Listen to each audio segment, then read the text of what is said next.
Adaletsizlik ve zulüm tarihe bıraktığı izlerle belki de unutulmayacak. Unutulmaması gereken bir günden bu yana tam 17 yıl geçti.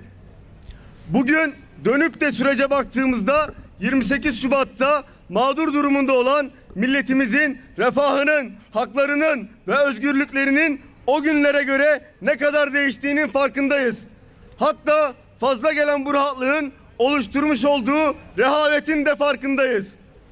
28 Şubat'tan günümüze geldiğimizde değişmeyen bazı şeyleri de görmekteyiz.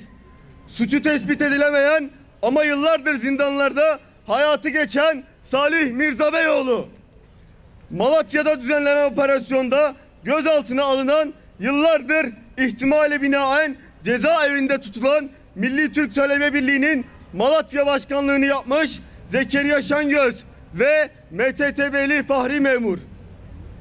14 yaşında devleti yıkmaya teşebbüsten dar ağacı gösterilen Yakup Köse.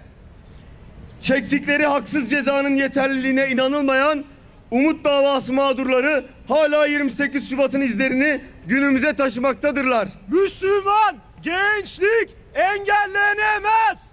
Müslüman gençlik engellenemez.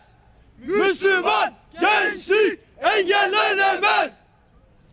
Milli Türk Talebe Birliği olarak diyoruz ki eğer 28 Şubat bitme sürecine girecekse bu mağdurların özgürlüğüne kavuşmasıyla başlayacaktır. Darbelere karşı direneceğiz. Darbelere karşı direneceğiz. Darbelere karşı direneceğiz.